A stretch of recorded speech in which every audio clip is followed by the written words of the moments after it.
আসসালামু আলাইকুম দর্শক।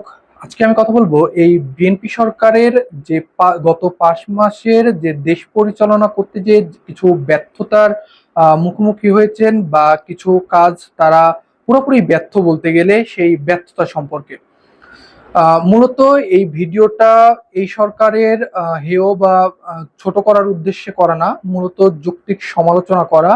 এই যৌক্তিক সমালোচনার মাধ্যমে আগামী 5 বছর এই সরকার যেন জনগণের সরকার হয়ে থাকতে পারে, জনগণের পাশে থাকতে পারে, এটাই মূলত উদ্দেশ্য এই ভিডিওর। আমরা যদি এই সরকারের 5 মাসের শাসনামলের যদি একটি ইস্যু দেখি, ইরান যুক্তরাষ্ট্র যুদ্ধের সময় যে তেল সংকটের যে বিষয়টা, এই বিষয়টা আমাদের একটি গুরুত্বপূর্ণ একটি ইস্যু। এই তেল সংকটের সময় তারেক রহমান সরকার প্রধানমন্ত্রী তারেক রহমান তিনি বারবার বলেছিলেন যে তেলের দাম বাড়বে না, তেলের দাম বাড়ার কোনো সম্ভাবনা নেই, কিন্তু তারপরেও তেলের দাম বেড়ে যায়।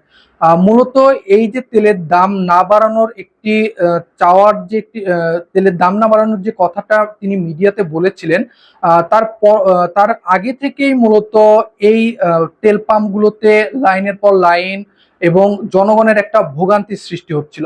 এবং পরবর্তীতে যখন তারেক রহমান সরকার এই সরকার যখন তেলের দাম বাড়িয়ে দেয়, তখন থেকেই এই লাইনগুলো উধাও হয়ে যায়। এই সরকার মূলত এই ইস্যুতে একটি গোষ্ঠীর কাছে চরম বাজেভাবে ব্যর্থ হয়। এবং পরবর্তী একটি ইস্যু হচ্ছে এই যে গ্যাসের দাম অন্তর্বর্তীকালীন সরকারের আমলে 1200 টাকা সামথিং কিছু থাকলেও এই সরকারের আমলে এক লাফে গ্যাসের দাম 12 লিটারের দাম প্রায় 1900 টাকার উপরে চলে যায়, কিন্তু পরবর্তী কিছু মাসের পরে কিছু দাম কমিয়েছেন। কিন্তু এই রান্নার গ্যাসের এলপিজি গ্যাস, এই গ্যাসের দাম কমলেও এই আমরা গত কিছুদিন যাবৎ একটি সংকট দেখতে পাচ্ছি, সিএনজি স্টেশনে গ্যাসের সংকট।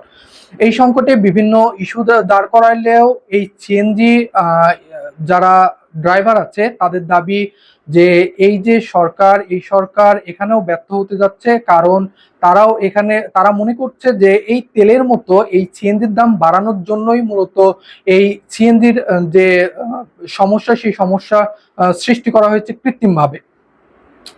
এবং এই যে গ্যাসের সমস্যা, এই গ্যাসের সমস্যার লাগামও এই সরকার টানতে পারেনি।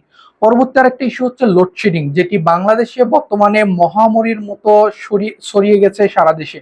এই লোডশেডিং শুধু গ্রাম অঞ্চলেই নয়, উপজেলা বা জেলা অঞ্চলেও খুব ব্যাপকভাবে সমস্যার সৃষ্টি করছে। কিন্তু এক্সেপশন ঢাকা রাজধানী, সেই জন্য এক্সেপশন ঢাকা, কিন্তু জেলা উপজেলাগুলোতে লোডশেডিং এর ব্যাপক সমস্যা দেখা দিচ্ছে। এই যে লোডশেডিং, এই লোডশেডিং এর সমস্যা থাকলেও এই সরকারের যে বিদ্যুৎ মন্ত্রী তিনি কোনোভাবেই তার ব্যর্থতার কথা স্বীকার করছেন না, কিন্তু তিনি বারবার বিভিন্ন ইস্যুকে সামনে টানছে। এবং আসলে যে এই লোডশেডিং এর যে মেন ইস্যু বা এই লোডশেডিং এর কারণ, তিনি কোনোভাবেই আর কি তারা জনগণের সামনে প্রকাশ করছেন না।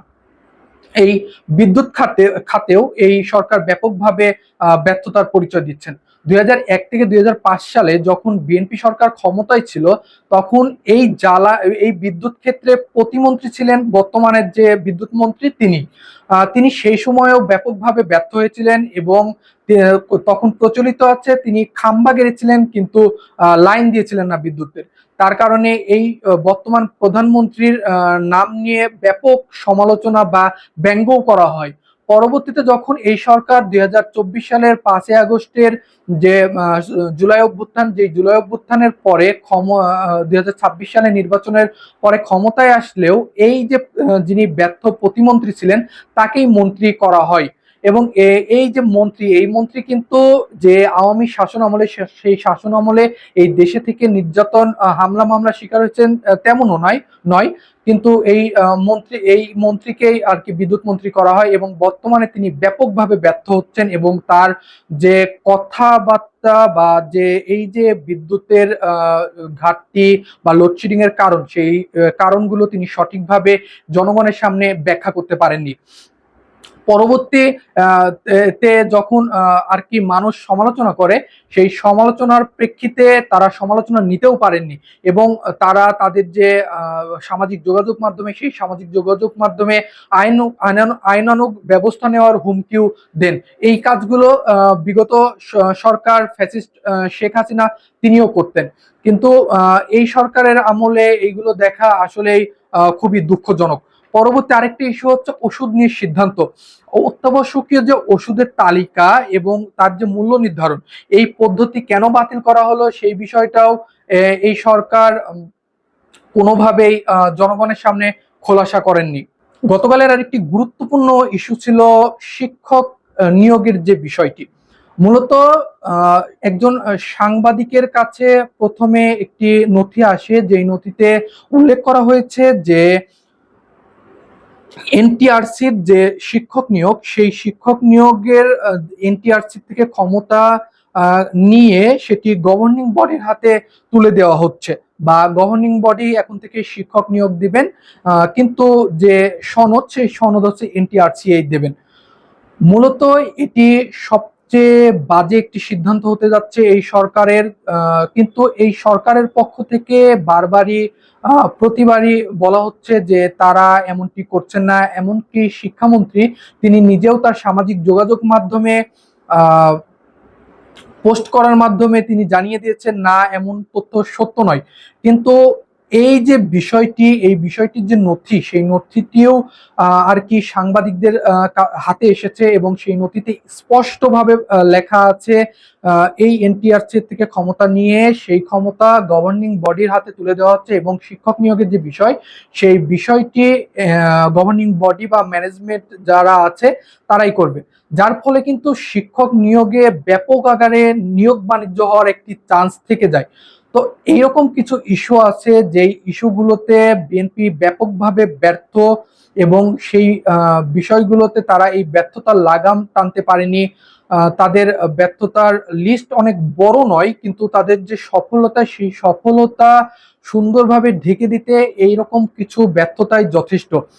মূলত তাদের ক্ষমতায় আসার পরে তারা রুল অফ ল যেটি আছে, অর্থাৎ আইনের শাসন, সেই আইনের শাসনটি খুব ভালোভাবে প্রতিষ্ঠা করতে পারেনি।